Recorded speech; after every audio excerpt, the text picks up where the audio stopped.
Hello friend, welcome back my channel जी का fact में। मैं प्रकाश एक बार फिर से एक सेशन लेके आया हूँ। उसका नाम है रूस यूक्रेन में जो विवाद चल रहा है, जो युद्ध चल रहा है, इसमें क्या फायदा है, क्या नुकसान है, आखिर ये लड़ाई या ये युद्ध क्यों हो रहा है। ठीक है, इससे किसको फायदा है, किसको नुकसान है। ठीक है, इस सभी को बारे में बारीकी से और बहुत साधारण वे में हम लोग समझेंगे। ठीक है, तो आज का हम लोग का टॉपिक है रूस और यूक्रेन के बारे में। ठीक है, तो देखिए, रूस और यूक्रेन के बारे में जानने से पहले थोड़ा एक कहानी में बता दूं आप लोगों को।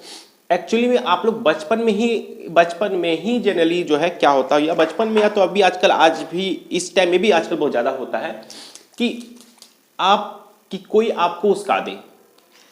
ठीक है, बोले कि ठीक है तुम लड़ो उससे, हम तुम्हारे पीछे रहेंगे, हम तुम्हारा सपोर्ट करेंगे। जब आप लड़ने जाते हैं वो आता ही नहीं आपका हेल्प करने के लिए, सिर्फ डिंग हाँकता है कि अरे यार हम तो, तुम गया था बट हम उस टाइम थे नहीं, हम यहाँ थे ही नहीं। ऐसा जनरली सभी के साथ होता होगा।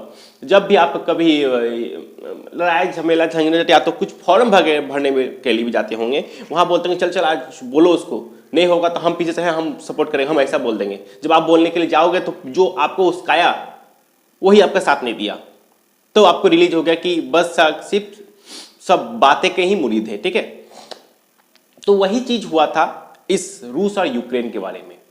तो रूस और यूक्रेन में क्या हुआ, ज्यादा कुछ है नहीं, इसमें बस यही है, सिंपल साधारण सा बात में मैं बोलूं कि जो रूस है, सपोज जैसे कि ये एक रूस है। ठीक है, रूस तो बहुत बड़ा अच्छा खासा क्षेत्र में रूस है, और इस जगह पे है यूक्रेन फंसता है। यूक्रेन यहां पर है, रूस यहां पर है। तो रूस नहीं चाहता है कि यूक्रेन नाटो का सदस्य बने। ठीक है, रूस नहीं चाहता है कि नाटो का सदस्य कौन बने, यूक्रेन समझे। ठीक है, अब यहां बात आ गया कि आखिर ये नाटो है कौन, नाटो आखिर आया कहां से। अब ये एग्जाम के पॉइंट ऑफ व्यू से भी बहुत इंपॉर्टेंट हो जाता है फ्रेंड, क्योंकि अगर बात करें आज के टाइम में जिस तरह के एग्जाम पूछे जा रहे हैं, अब वो जरूरी नहीं है कि आपको प्रीवियस ईयर में जैसा क्वेश्चन था औसी डाल देगा। आजकल ऐसा हो गया है फ्रेंड कि अगर एग्जाम में बैठ रहे हैं तो आप लोगों को यह भी जानना होगा कि अगर इतिहास पढ़ रहे हैं तो प्रेजेंट से लेके अंतिम का वो आपका पास्ट का जो हिस्ट्री को लेके पूछेगा, जो लिंक हो। जैसे कि अगर मैं बात करूं, अभी जैसे कि अभी युद्ध चल रहा है, युद्ध चला हुआ है रूस और यूक्रेन के बीच में। तो अब रूस और यूक्रेन के बीच युद्ध चल रहा था, इसमें एक नाटो आ गया। तो पूछा जा सकता है कि नाटो की स्थापना कब हुई, नाटो की स्थापना में किस देश ने सहयोग दिया। ठीक है, इसके संदर्भ में क्या हुआ। तो ये अब आपको लोगों को लगेगा कि अरे ये तो हिस्ट्री से पूछ दिया, ये पॉलिटिकल से पूछ दिया, बट एक्चुअली में अगर बात करें तो ये करंट अफेयर से ही पूछा गया है।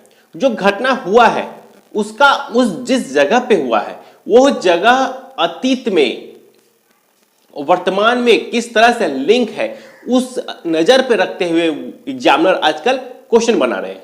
तो मेरा यह अनुरोध है कि जो भी एग्जाम की प्रिपरेशन कर रहे हैं, तो करंट अफेयर मोस्ट इंपोर्टेंट इसीलिए हो जाता है कि अभी जो हो रहा है घटना, वो घटना जिस जगह पे हो रहा है, जिस क्षेत्र पे हो रहा है, वो क्षेत्र पास्ट में कितना वैल्यू रखता है, और उसके इर्द गिर्द जो क्वेश्चन घुमाता है वो पूछा जा सकता है।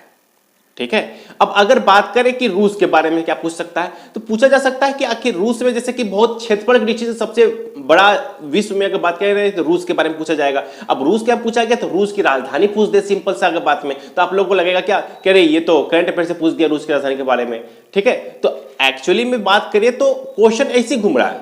आप सोचेगा कि नहीं हम ऐसे पढ़ ले रहे हैं हिस्ट्री, ज्योग्राफी, पॉलिटिकल, तो अब आप छांटना सीख जाइए। पढ़ना तो सीख गए, आप छांटना सीख जाइए। ठीक है, उतना बड़ा और ना ही आजकल जीके वगैरह उतना कुछ भाष पूछा भी जा रहा है। बस अभी देखिए, अभी मैं खैर टॉपिक से भटक रहा है, पर टॉपिक क्लियर करते हैं। तो देखिए आखिरकार हो क्या रहा है, रूस नहीं चाहता है कि यूक्रेन नाटो का सदस्य बने। आखिर ये नाटो है क्या। ठीक है, तो नाटो की बात करें ना, तो नाटो जो है कि स्थापना के बारे में जानने से पहले हम लोग को याद रखना होगा, तो यहां से एक पहले क्वेश्चन बनेगा प्रथम विश्व युद्ध के बारे में। प्रथम विश्व युद्ध कब हुआ था, 1914 से 18 के बीच में, ये एक क्वेश्चन बन जाएगा। दूसरी बात करें दूसरा विश्व युद्ध कब हुआ था, 1939 से 45 के बीच में हुआ था। तो जब द्वितीय विश्व युद्ध जब खत्म हो गया देश में, उसके बाद जब द्वितीय विश्व युद्ध जब खत्म हो गया फ्रेंड, तो उसके बाद विश्व में दो शक्तियां उभर कर सामने आई। तो याद रखिएगा, पहले ये तो हो गया। अब यहीं से आप लोग मुझे कमेंट करके बताइए कि हिरोशिमा नागासाकी पर बम कब गिराया गया और कौन सा बम गिराया गया। ठीक है, एक 6 अगस्त, एक 9 अगस्त का बम गिरा और दोनों का नाम अलग अलग है। बम का नाम और ईस्वी मुझे बता दीजिए। ठीक है, मैं डेट तो बता दिया, ईस्वी आप लोगों को बताना है। ठीक है, क्योंकि लिंक आपको यहीं से क्वेश्चन आपको मिलेगा। तो खैर छोड़िए, वो आप लोग कमेंट करके बता दीजिए। अब हम लोग चलेंगे, यहां देखिए द्वितीय विश्व खत्म हो गया। तो द्वितीय विश्व जैसे ही खत्म हुआ तो विश्व जो है वो पूरी तरह से दो ध्रुवों में बट गया।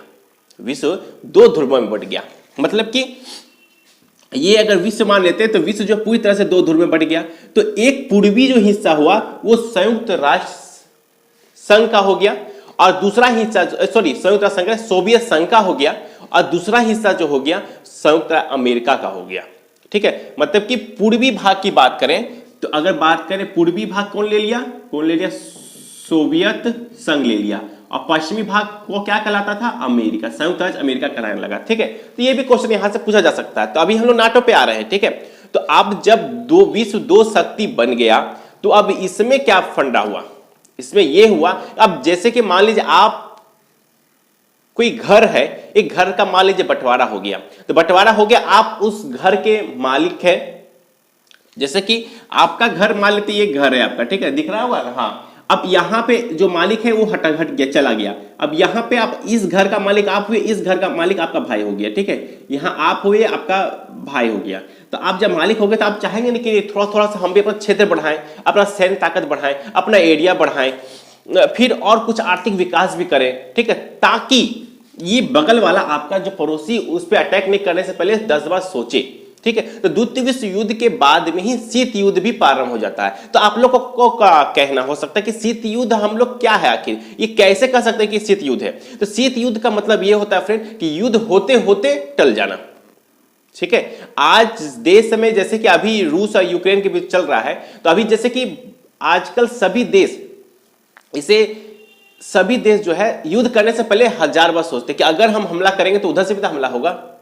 अब इससे हमला होगा तो आजकल जो होता है मिसाइल का विकास किया जा रहा है, ताकि हम लोग जितना ज्यादा मिसाइल करेंगे वो हमला करने से पहले 10 बार सोचेगा कि अगर हम इसके पास हमला करेंगे तो इसके पास अच्छा सा मिसाइल जो कि हम मेरे पे अटैक करेगा। तो युद्ध में तो किसी का फायदा नहीं हुआ, नुकसान ही झेलना पड़ा। ऊपर से एक ही देश का नुकसान नहीं हुआ, जो युद्ध लड़ रहा है उसी का नुकसान नहीं हुआ, बाकी सारे देश का नुकसान हुआ। कैसे हुआ, अब मान लीजिए रूस से लड़ गया, यूक्रेन से लड़ गया। अब यूक्रेन से जो माल आ रहा था, जा रहा था, जैसे कि हम लोग को भारतीय लोग जो 10,000 भारतीय लोग जो फंसे हुए हैं उन्हें निकालने में परेशानी, फिर उन्हें सड़क के मार्ग के जरिए अलग रास्ते से उन्हें लेके आया जा रहा है। फिर रूस की बात करें तो रूस की भी आर्थिक स्थिति डमाडोल होगी। जब रूस की स्थिति थोड़ा सा डमाडोल होगी तो भारत पर भी फर्क पड़ेगा। तो यही तो हुआ था फ्रेंड, जब द्वितीय विश्व युद्ध जब खत्म हुआ तो इस तरह की स्थिति सामने आई थी। फिर जब सोवियत संघ जब विघटन हो गया तो इस तरह की स्थिति सामने आई थी। तो अभी हम लोग आज के टॉपिक को यही लेके चल रहे हैं, तो बारीकी से एक चीज को समझिएगा। तो हम लोग कहां पे थे, द्वितीय विश्व के बारे में। द्वितीय विश्व युद्ध खत्म हो गया तो दो ध्रुव सामने आ गए। कौन कौन सा दो ध्रुव था, एक हो गया सोवियत संघ और दूसरा हो गया संयुक्त राज्य अमेरिका। इतना तो आप लोगों को समझ में आ गया होगा। अब जब यहां तक समझ में आ गया तो जाहिर सी बात है कि अब सोवियत संघ चाहेगा कि हम अपना एरिया बढ़ाएं, अपना सैनिक ताकत बढ़ाएं। अब ये अमेरिका भी चाहने लगा कि हाँ अपना क्षेत्र बढ़ाएं, अपना एरिया बढ़ाएं, अपना सब कुछ बढ़ाएं। इसी बीच क्या होने लगा, तो अमेरिका ने क्या किया कि 1949 में एक नाटो की स्थापना कर दिया। वो नाटो को क्या था कि नाटो जो था उस टाइम जो देश थे उस देशों को मिला लिया कि ये सब छोटे छोटे देशों को हम अपने में मिला लेते हैं, ताकि एक देश में अगर जैसे कि सपोज अगर बात करें इस फिगर के माध्यम से समझे, ये जो अमेरिका है, ठीक है, अगर ये अमेरिका है, अमेरिका क्या किया कि एक देश, ये 2 देश, 3 देश, 4 देश, 5 देश, 6 देश, 7, 8, 9, 10, 11, 12 देश को मिला लिया। बोला कि आप लोग अपना अपना सैन्य ताकत दीजिएगा। ठीक है, कब दीजिएगा, जब आप लोगों के देश में कब अगर हमला होता है तो ये 12 सदस्य मिलकर उस पर अटैक करेंगे। मान लीजिए ये आदमी है, ये आदमी, ठीक है, ये आदमी इस पर अटैक किया, तो इस पे अटैक करने का मतलब कि आपके इस पे अटैक नहीं किया, ये सभी पे अटैक किया है। तो जब ये इस पर हमला करेगा तो क्या होगा कि सारे जो देश है ये सारे देश इस पे अटैक करेंगे, इसको अटैक करेंगे। तो सोच लीजिए कहां आपका एक हाथ और कहां आपका 5 हाथ, तो कौन ज्यादा टिकेगा? ये तो नहीं टिक पाएगा, यही टिकेगा। तो यही नाटो का है, एक सैनिक संगठन है नाटो। ये स्थापना किसने किया था? अमेरिका ने किया था, ठीक है, अपना सैन्य ताकत को मजबूत करने के लिए। तो यहां तक तो समझ में आ गया। तो 1949 में उस टाइम 1949 में 12 सदस्य देश थे, नाटो में शामिल थे। अगर अभी प्रेजेंट की बात करें तो 30 देश हो गए हैं फ्रेंड। तो इसका मतलब है क्या कि ये धीरे धीरे अपना पैर फैला रहा था। तो यहीं पर रूस को अब आ गया बात कि रूस यहां पे बात कहां से आ गया, तो वो भी समझेंगे। पहले इसको समझ लीजिए आप। तो जो रूस आ गया, तो रूस को ये गवाया नहीं गया कि ये धीरे धीरे पैर फैला रहा है, वो मेरे ही एरिया को क्यों फैला रहा है, मेरे ही आसपास के इर्द गिर्द को क्यों फैला रहा है। तो इसी चीज को लेके रूस बोला कि आप नाटो के सदस्य नहीं होंगे। यूक्रेन को बोला नाटो के सदस्य नहीं अगर होते हैं तो हम लोग सैन्य कार्रवाई करेंगे, ऐसे वैसे कुछ बात करेगा, किया है जो आप लोगों को दिख रहा होगा। तो मेन फंडा यही है, ठीक है। इसी को लेकर विवाद चल रहा है, सैनिक हमले भी हो रहे हैं, युद्ध भी हो रहा है, छिटपुट युद्ध हो रहा है, मगर युद्ध हो रहा है, ठीक है। तो अब देखिए, अब नाटो में उस टाइम कौन कौन इंपोर्टेंट देश है उसे नाम देखिए। सबसे पहला अमेरिका, दूसरा ब्रिटेन, तीसरा फ्रांस, चौथा कहां गया? कनाडा था, ठीक है, कनाडा था। अब अगर बात करके नाटो, अब पूछा जा सकता है क्वेश्चन में कि नाटो, जब अमेरिका ने नाटो की स्थापना किया 1949 में, तो उस टाइम के अमेरिकी राष्ट्रपति कौन थे? क्वेश्चन बन सकता है यहां से। क्या पूछा जाएगा? जब 1949 में नाटो की स्थापना हुई, एक पूरी डिटेल में करके, तो अमेरिका के राष्ट्रपति का नाम क्या था? तो याद रखिएगा, नाम क्या था? ट्रेमन था, ट्रेमेन याद रखिएगा, ठीक है। ट्रेमेन राष्ट्रपति थे उस टाइम, ठीक है। चलिए, अगर मान लीजिए ये एरिया एक पक्ष तो अगर मजबूत कर लिया, अपन नाटो संगठन बना लिया, तो ये जो सोवियत संघ है ये कैसे शांत रहेगा? ये भी एक अपना संगठन बना लिया कि इसके वार को बचाने के लिए एक वार्सा की संधि ले आया। कौन ले आया? सोवियत संघ ले आया। कब लाया? 1955 में लाया। देखिए ये कब लाया? 1949 में लाता है, नाटो स्थापना होता है। वहीं अगर बात करें तो इसी के संदर्भ, इसके वार को ये करने के लिए, इसके वार को ये खत्म करने के लिए, इसके वार को शांत करने के लिए, इसको कंट्रोल करने के लिए वार्सा की संधि कौन लाता है? सोवियत संघ, जो कि पूर्वी हिस्सा था ये, ठीक है। तो अब इसमें कुल मिला के जो है, उसमें कुल मिला के शायद अभी जो बात करें तो अभी 20 देश हो चुके हैं, ठीक है। इसमें कुल मिला कितने देश हो चुके हैं? 20 देश हो चुके हैं अब तक, ठीक है। 18 देश, सॉरी, इसमें अब तक जो है 18 देश हो चुका है, ठीक है। इसको मैं बाद में आपको बता दूंगा, शायद जहां तक मुझे याद है 18 तक इसमें देश है, ठीक है। तो कौन कौन सा इंपोर्टेंट उस टाइम के लिए अकॉर्डिंग बात करें तो उस टाइम में कौन कौन सा देश इंपोर्टेंट उसको देख लीजिए। तो देखिए, सोवियत संघ तो होगा ही भाई, क्योंकि यही तो वो ये किया था, ये वार्सा की संधि लाए कि अगर इस देश में अगर हमला होता है तो ये सिर्फ पोलैंड पे ही हमला नहीं समझा जाएगा, पूरे ये पे देश में हमला समझा जाएगा। अगर मान लीजिए अमेरिका इस पोलैंड पर हमला करता है तो ये सब सोवियत, पोलैंड, पूर्वी जर्मनी, रोमानिया, बुल्गारिया, चेकोस्लोवाकिया सभी उस पर हमला करेगा। जो इस पे हमला करेगा, किसी एक पर हमला मतलब पूरे पर हमला कहा जाता है, इसे हम लोग कहते हैं वार्सा की संधि। तो अमेरिका ने किया क्या? नाटो की स्थापना 1949 में। वही संयुक्त राज्य सोवियत संघ ने क्या किया? वार्सा की संधि 1955 कर दिया। इसमें कौन कौन से देश इंपोर्टेंट है? तो सोवियत संघ हो जाएगा, पोलैंड हो जाएगा, पूर्वी जर्मन हो जाएगा, रोमानिया हो जाएगा, बुल्गारिया हो जाएगा, चेकोस्लोवाकिया हो जाएगा, ठीक है। तो इस सारे देश थे, और भी है, बट इंपोर्टेंट के लिए बात करें तो ये सब सारी इंपोर्टेंट आपके लिए जानना होगा। और यहां से आप लोग जो है, मुझे इस सभी का जो है राजधानी भी आप लोग याद करके रख लीजिए, क्योंकि मैं भी अगर यहां से क्वेश्चन बनेगा तो यहां से आपको राजधानी भी पूछा जा सकता है, ठीक है। यहां तक समझ में आ गया आप लोगों को। अब आप लोग बोलिए कि हम लोग तो सोवियत संघ की बात कर रहे हैं, तो हम लोग रूस कहां से आ गए? तो फ्रेंड, जब विश्व दो ध्रुव में बट गया, तो जब 1991 में जब रूस सोवियत संघ का विघटन हो गया, तो सोवियत संघ काफी अच्छा एरिया में था, काफी अच्छा एरिया में सोवियत संघ था, ठीक है। जब ये विघटन हो गया, जब ये टूट गया, तो 15 देश इससे स्वतंत्र हो गए। तो इसी 15 देश में फ्रेंड ये आता है, कौन सा आता है? यूक्रेन आ जाता है। इसी 15 देश में यूक्रेन भी शामिल होता है, ठीक है। तो यूक्रेन जब शामिल होता है, स्वतंत्र देश हो जाता है, तो यूक्रेन चाहता है कि इन फ्यूचर रूस मेरे पे फिर से ये, अब देखिए रूस का बात करें, खैर एक मिनट रुकिए। सोवियत संघ जब विघटन हो गया ना, तो सोवियत संघ जब विघटन होकर 15 देश में टूट गया, तो ये सोवियत संघ का नाम बदलकर रूस कर दिया गया। जब ये रूस कर दिया गया, तो अब ये यूक्रेन सोचा कि अब इन फ्यूचर ये रूस फिर से मेरे पे अटैक ना करे, क्योंकि हम एक स्वतंत्र देश होना चाहते हैं, ठीक है, स्वतंत्र राष्ट्र है। तो सोचा क्यों नहीं हम इसको नाटो को में शामिल हो जाए, ताकि नाटो में जब शामिल हो जाएंगे तो मुझे मेरे ऊपर कभी भी कोई दिक्कत नहीं आने वाली है। जब भी कुछ होगा तो नाटो उसको संभाल लेगा। आई नाटो का ख्याल इनके दिमाग में लाया कौन? तो लाया कौन? नाटो ही लाया। ठीक है, नाटो के जो वो होंगे अधिकारी सब वही बोले कि आप नाटो में शामिल हो जाइए, ताकि जब भी आपको कुछ होगा इन फ्यूचर आपको कुछ कभी कुछ होने वाला नहीं, अगर होगा तो हम आपका हेल्प करेंगे। तो आखिरकार फ्रेंड आखिर ये सब गए कहां? अभी जब रूस ने यूक्रेन पर हमला कर दिया तो अभी तो इनको आना चाहिए था।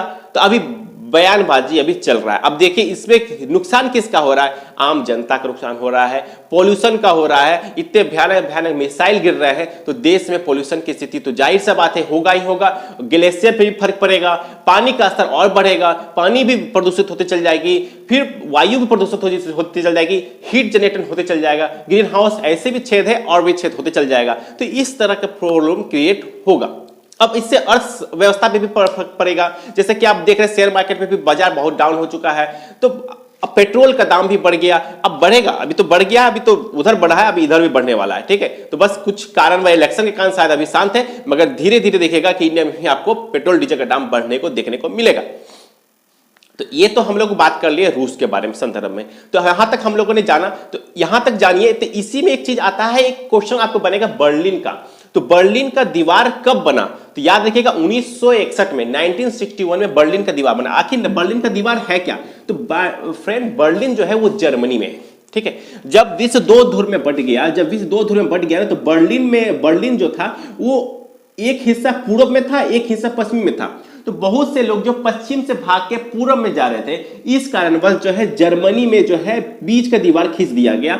ये 115 किलोमीटर, ये कितना किलोमीटर? 115 किलोमीटर बर्लिन का दीवार खींच दिया गया।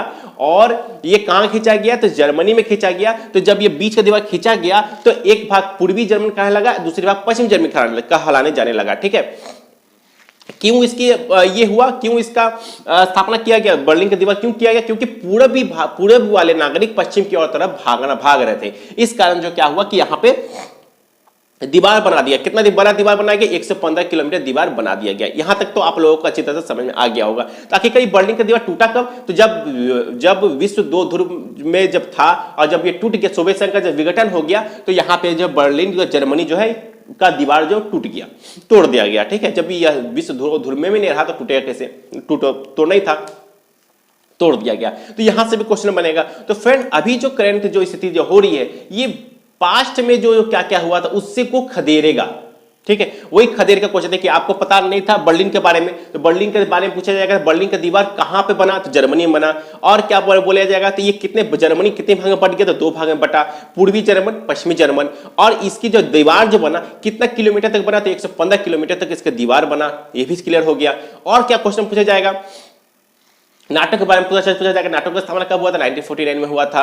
फिर पूछा जाएगा कि बर्लिन का दीवार कब तोड़ा गया? तो सोवियत संघ का जब विघटन हो गया 1991 में, तब जाके इसका दीवार टूट गया। फिर वार्सा की संधि कब हुई थी? इसके बारे में जानना होगा। वार्सा की संधि कब हुई थी? 1955 में, उसके बारे में जानना होगा। इस तरह का जो प्रॉब्लम जो आप लोग को यहाँ पे फेस करने को मिलेगा। तो फ्रेंड आखिरकार आप लोग समझ गए होंगे कि आखिरकार तो यही नाटो के बारे में हम लोग आज डिस्कशन किए थे। क्या कि रूस नहीं चाहता है कि यूक्रेन नाटो का सदस्य बने। बस इसी चीज को लेके मैं अब यहां पे मैं क्या बताया, रूस नहीं चाहता है नाटो का सदस्य बने। तो रूस नहीं चाहता है कि यूक्रेन नाटो का सदस्य बने। तो मगर ये जो नाटो है, आखिर नाटो कहां से आया? तो जब द्वितीय विश्व युद्ध जब शुरू हुआ, जब खत्म हो गया, तो यहां पे हम लोग जो है नाटो का स्थापना कौन करता है? अमेरिका करता है। जब अमेरिका करता है तो इसके संदर्भ में वो वार्सा के संधि करता है 1955 में, सोवियत संघ कर देता है। फिर सोवियत संघ विघटन हो जाता है, तो वार्सा के संधि तो रहा नहीं। जब रहा नहीं, नाटो तो अपना कंटिन्यू रहता है, तो अपना देश को धीरे धीरे फैलाने लगता है। तो यहीं से वो नाटो आया। यही नाटो को बताने के लिए मुझे इतना बड़ा जो है आपको डिटेल में डिस्कशन करना पड़ा। ठीक है, तो फ्रेंड अगर अच्छा लगे तो लाइक शेयर सब्सक्राइब करना भूले, बेल का जो मिलते हैं नेक्स्ट वीडियो में। धन्यवाद।